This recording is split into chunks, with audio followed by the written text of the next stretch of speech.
Alright, hey guys. I'm here today with my thoughts and review on iOS 5. Now, I'm running iOS 5 on my iPhone, but it's also available on iPhone 4, 4S, 3GS, iPod Touch 3rd and 4th generations, iPad 1, and iPad 2. Alright, let's get started. Now, some new improvements are you double tap the home button right from the lock screen. You can just launch the camera application. Some cool things they did with the camera is pinch to zoom gestures, which are nice for when you don't want to use that scroll bar down there. And a great addition is the volume up on the shutter button, so it basically feels like a real camera. So you just snap a quick picture like that. And some other things that they improved with the camera is the ability to edit your photos after you've taken them.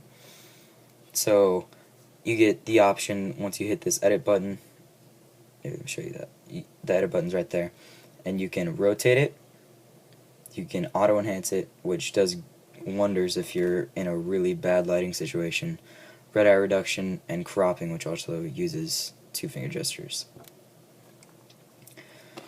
Now, a couple apps that I want to show you that got released by Apple on the day of iOS 5 and some that come with iOS 5.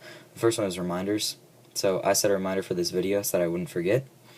And you just tap on the reminder and you can set it when to remind you. You can choose the day, the time, or you can have it remind you when you leave. You just turn on location services and you can put in a destination and it'll remind you when you leave or when you get to somewhere. And that's great as well. Now, something else that you can add is notes. So say you're going to the grocery store and you want to get, I don't know, apples. So it'll send the notification is going to pop up and it's going to say reminder, go to the grocery store, and it'll have under with the notes it'll say apples, so you know to buy apples. And you can set it to repeat it as every day, every week, every 2 weeks, every month, or every year. Now, another couple applications I want to show you is Find Friends.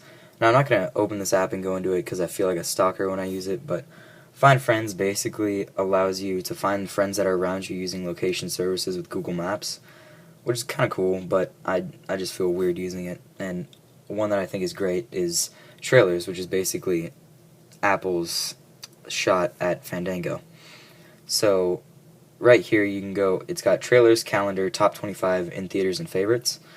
So you just scroll through here and you get a little picture of some of the top trailers and the new trailers that just came out. Some say exclusive, so some are exclusive to only this Apple app and nothing else, which is cool. It's going to help people get towards this free app, which is definitely worth downloading for free. And then Calendar, which shows you when movies are coming out. It goes through the days and you can see when movies come out. Also Top 25, and it shows the top 25 for most popular trailers, weekend box office, top reviewed from Rotten Tomatoes, and the iTunes top movies. And also you can choose theaters. So you just put in your location at the top, which I already did, and you can see it pulls up all the theaters around you. So let's say I wanted to see Edwards Marketplace Stadium 10 to see when I wanted to go see a movie or when the hours are. It gives you the number, the location, and the name. You just tap on it and you can go in and you can add it to your favorites by hitting that star, and you can show what day the movies you want to be displayed are, and it gives you today, the day after, and then it goes on from there. And you can see it shows a little clip art of the movie, let's say Footloose, and it's got the two main actors, a review, a rating, the length, and the rating, like PG-13, PG-R, and all that. So yeah, I think that is a good app by Apple. It's a great idea. Now, most of the settings come in play when you go into the settings menu itself. Let's start with notifications. Notification Center. What comes with Notification Center is what I have in it right now is my weather, my phone, messages, reminders, calendar, Google+, Facebook, Find Friends, and what I don't have is all these applications. You can get those in the application center if you want, but I just feel too cluttered when I use them. so I just keep it basic with all these things. Now, what normally comes, you slide it down and you have the weather widget and the stock widget, but I don't use stocks, so I took the stock widget out. And you just see right here with the weather, it gives you where the weather is that you are right now. You also get a picture of what the weather is outside, which is true, it's cloudy. The high of the day, which is 79, and the low, which is 59, and the temperature right now, which is 72. You slide it over and you get the next couple days of weather. And when you get a notification, it's going to pop right here in sections like mail, phone, and all that. And it'll give you a little preview if it's a message and who called you if it's phone. And I think it's a real clean design by Apple, and it's good. Now, some other things are the alerts that you used to get were these blocks that either said close or reply for like a message, and they'd completely pause what you were doing and get in the way. Now, gone from iOS 5 are those. Well, they're not completely gone. You can have them if you want, but I don't know why you'd want them. Or you can have the banners, which I'll show you in a minute, which is basically a 3D effect that it just rolls in, and if you don't want it, you just don't touch it and it rolls out. Or you can have none at all, but I'm going to stick to the banners. Now, another update that I know a lot of people are curious about is iCloud. Basically, iCloud allows you to take, you get your list of things that you can upload to iCloud, and you get 5 gigs free, and it'll pretty much send things to iCloud and have them put onto your other iDevices, or if you want your music from your computer to your iDevice, you just have to have your computer on and you just plug it in to a charger with Wi-Fi on the same Wi-Fi as your computer, and it'll automatically put the songs onto your phone or iPad or whatever. Now, what I have sent to my iCloud is Find My iPhone, Documents and Data, Photo Stream, which is great. When you take a photo, it'll appear in, like, say, my iPad's photos as well. I have bookmarks, reminders, calendars, and contacts. This is everything that you can get right now for iCloud, and I think Documents is great for those who use their iPad for school. Say you start on a project like a report or an essay on Pages on your iPhone, and then it'll upload to the iPad, and you can start working on it on a bigger screen, and it's a lot easier then. But if you're on the go and you want to start it, then you can just start it that way. Another cool thing is Twitter. I don't really use Twitter that much. I set up a new account to use with iOS 5, but I don't really see myself using it in the future. Another cool thing for those of you who like to text is iMessage. Now, here, let me type this person's name in. So you see, once I put his name in, it says new iMessage at the top, not new text message, even though I have his number.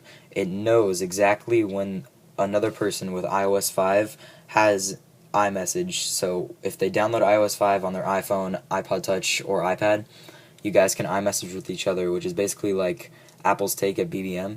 So let's say I type in hey, and I just send that off, and watch how fast it sends. There, it's sent. It's that fast.